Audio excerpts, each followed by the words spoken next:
Hi again, everyone. I'm Ollie Matthews. This is the Narcissistic Resistance, and this resistance video is sponsored by contribution from Amanda, aka Snowflake. And here's her story. Hopefully you're not like, oh my god, Amanda, another email. Are you serious? Yes, I'm serious about my recovery, and I've been feeling better mentally and emotionally ever since my first story, and the positive feelings continue to grow the more I confront my past. I want all this shit from the past gone and away from my present. I've been tormented with it long enough. I plan to go over every little thing in my life that I think needs healing, because I'm not a bad dog. I'm not the bad child I was raised to believe I was. I want to shed that false layer of lies. So here's me making an attempt to stand up for myself against my diagnosis of having borderline personality disorder. I don't think a lot of people realize and understand something, Amanda. I know you were told you had borderline personality disorder. You may have some traits of it. But again, you want to see borderline personality disorder, look at the video, the last video before mine. That's borderline personality disorder. I don't think a lot of people realize the effects of mental illness or a personality disorder diagnosis can have on someone's life. It can impact someone's life in a very negative way, and even more so if it's a disorder that carries a bad stigma along with it. 14 and a half years ago, at the age of 13, I was diagnosed with having borderline personality disorder. At 13, that is insane. That should be fucking malpractice. How do you diagnose a 13-year-old with a 13-year-old girl with borderline personality disorder? Like, your personality hasn't even really formed yet. Your brain hasn't even finished forming, and you're going to say you have a personality disorder? Now, it's one thing to say you're bipolar and have a chemical imbalance and stuff like that. That's completely different. Borderline personality disorder at 13. At 13. How is that even possible? I'm fully aware that Sauron is a borderline. However, I experience intense empathy on a regular basis. I have yet to meet a borderline who experiences empathy, if at all. Yes, I get mad, and depending on the situation, I become mad easily. What definitely triggers my anger is disrespect. I don't care if it's towards me or someone else. I don't tolerate it. No one else should be disrespected, especially in front of other people. That's bullying, and I refuse to allow it to continue if I witness it. If I'll say something, I'll stand up for the person being bullied. Borderlines don't stand up for others. Their own selfishness comes before anyone else. Exactly. Listen, just because you get angry doesn't make you a borderline. Just because you get angry at bullying and injustice doesn't make you a borderline. That's what the borderline does. The borderline is the bully. The borderline is the one who wants the injustice. The borderline is the one who has the entitlement problem, who thinks they're owed something.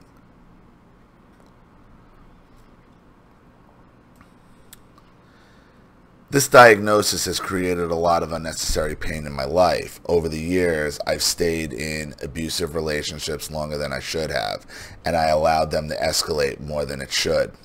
Why did I allow this? Because since I was 13, I've been told that I'm a borderline. The behaviors and things they do disgust me. I don't think they're good people. No, they're not. They're monsters. They're monsters. Look at the videos from yesterday. A complete and total sociopathic monster. So basically, I've been told that I'm an awful piece of shit who does horrible things to people for self-gratification. When I have angry reactions to things, I'm told I'm being Sauron. They might as well take a knife and stab me while they say that. I'm not her. I don't destroy children, and I don't abuse people. Yet the people who say I'm just like Sauron also tell me that I'm the sweetest person they know and I have the biggest heart. That's not true. If that's true, then how am I a borderline? Listen, you may have learned to fight like Sauron, like your mother, like your bad mother. Okay, that doesn't make you her. Okay, when that's what you were raised by and that's the only interpersonal skills you had, or she formed all your interpersonal skills, okay, just because you fight like her, okay, doesn't mean you fight because of the reason she fights and you're out there to destroy people and hurt people and you're doing the same things she's doing. You see, people don't understand. Like they just see the yelling, and like some people, they just can't handle yelling or aggressiveness or alpha-like behavior. So they all lump all type of alpha behavior or yelling into the same bucket, and it's not. And it's not.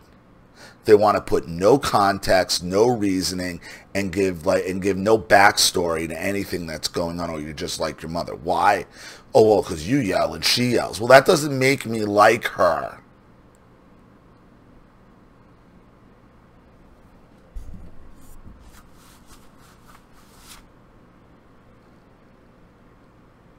She yells aggressively as a bully tactic.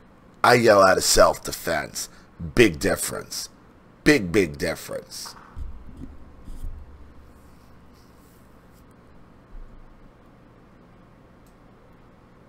When you're told you're an awful person for so long, you start to doubt how good you really are.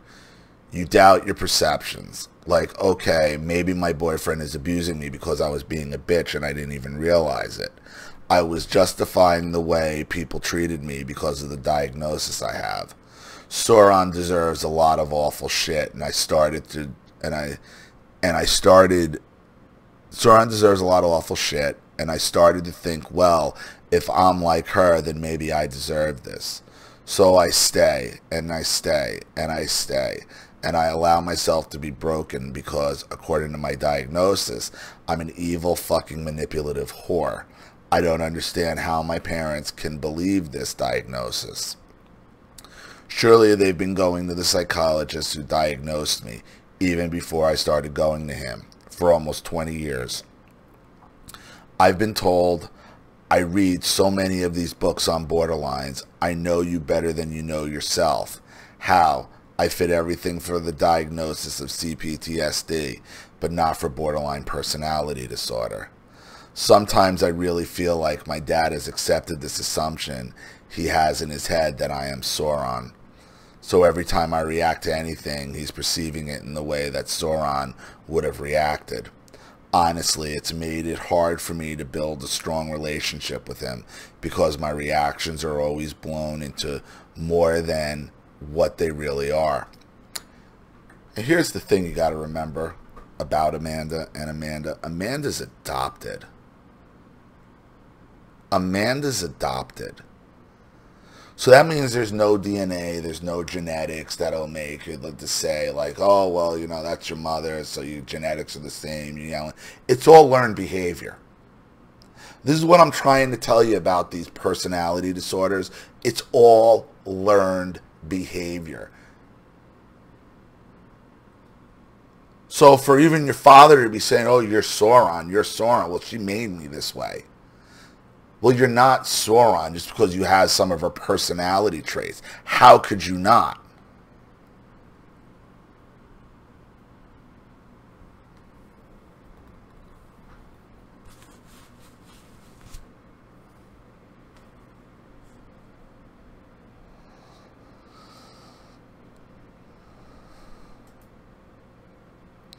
So every time I react to anything, he's perceiving it in the way that Sauron would have reacted.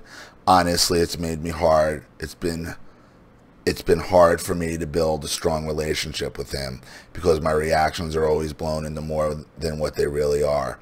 It's confusing and I can't stand it. I love my dad and I know he loves me too, but I'm afraid to bond with him because he might mistake my words or tone for something that it isn't. And that's the thing, Amanda. Look. Nobody wants to be yelled at. Nobody, like, they're the histrionic part of this. And I understand you're not doing it because you're a borderline. You're doing it, you know, because that's all you know. That's how you were trained, like a dog. Again, like a dog. Because your mother treated you like a pet she adopted and didn't want it, a dog she didn't want. Like, you have all like the Pavlovian responses to her because you had to learn from her. The thing is now for you, Amanda, is to try to get a hold, and it gets harder and harder. It's hard, I know. But you gotta try to get a hold of your emotions better so they can't use this stuff against you.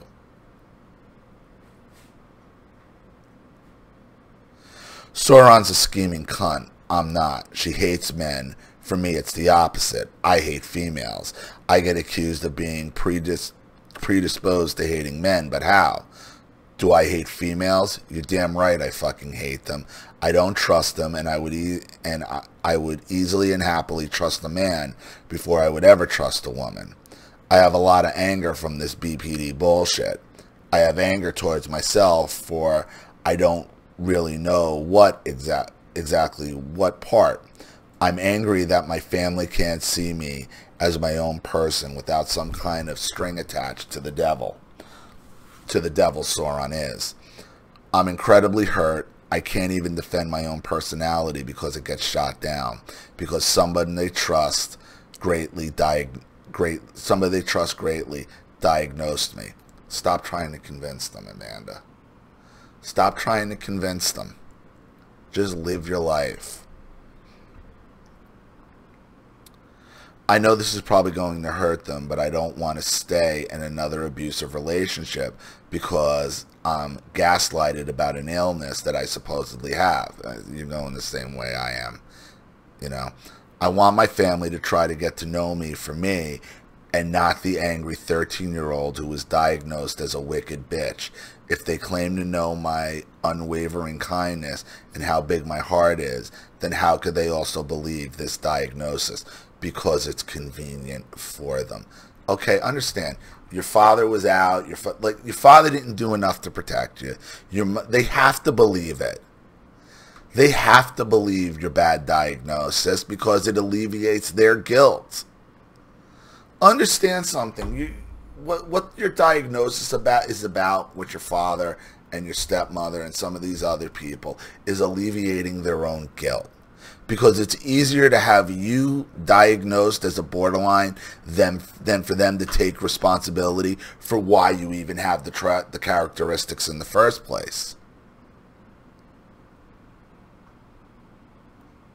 You couldn't have just been born bad. I mean, you're adopted. So if you're exactly like Sauron, your adopted mother, then the environment you were raised in is what made you that way. So that's what, and your father is just as responsible as Sauron is because he was part of the environment too. You're not going to give them, you're not going to get the enablers, okay, to give up their get-out-of-jail-free card. And your diagnosis is their get-out-of-jail-free card. Your goal now, Amanda, is living your own life, figuring out what you want to do, how you want to have, what's going to make you happy and make you prosper. And you have to fully expect to be able to do it and anticipate to do it without any of them.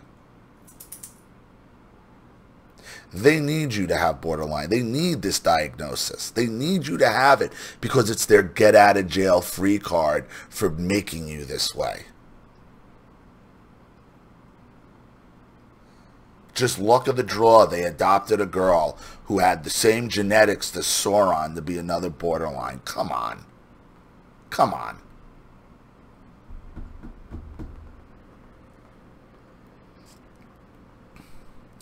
I think after all the running away and never going home for longer than 2 years straight has made it hard for them to be able to know me for me. I've never been home long enough for them to see the real me. All they've been able to see is the result of my abuse and the decisions I make in my life because of it, which I guess drugs, self-harm, and feeling like people are trying to hurt you all the time are a common thing in borderlines. But they're also common in people who are victim of extreme abuse. If you've only been a victim, how are you supposed to know anything different? It takes time to stop victimizing yourself. It takes time to see that not everyone has cruel motives behind their intentions with you. Shit takes time. I don't know, maybe you can help them to understand what they're really dealing with. I send them these videos so they're watching and able to hear your input. Cool. Understand something. They're watching this. Cool. Understand something, Amanda's dad and family. The reason she's like this is because of you. Bottom line. The reason she's like this at all is because you failed her. You failed her. You allowed her to be abused by Sauron. Nobody stepped in. Nobody protected her. That's why she has all this distrust in people. And she's right. Borderlines have no empathy other than for themselves. Other than for themselves.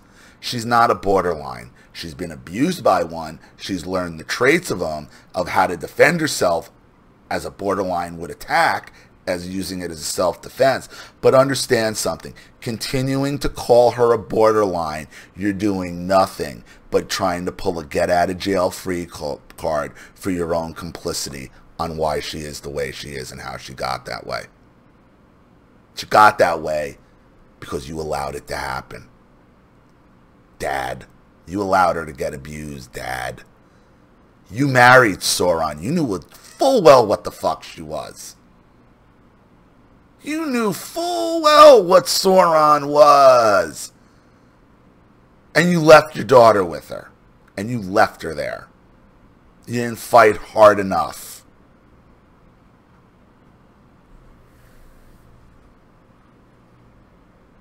And if she has trust issues, who wouldn't? She's made mistakes. And for a doctor to diagnose a 13-year-old with borderline personality disorder is crazy. That her brain isn't even fully formed yet. A personality disorder at 13. You don't even really have a personality. You're 13, a 13-year-old girl. And then you nail her with a personality. Like 13-year-olds don't have enough going on in their heads. Please. Please. Stop using this diagnosis as your get-out-of-jail-free card. Take responsibility for why Amanda is the way she is.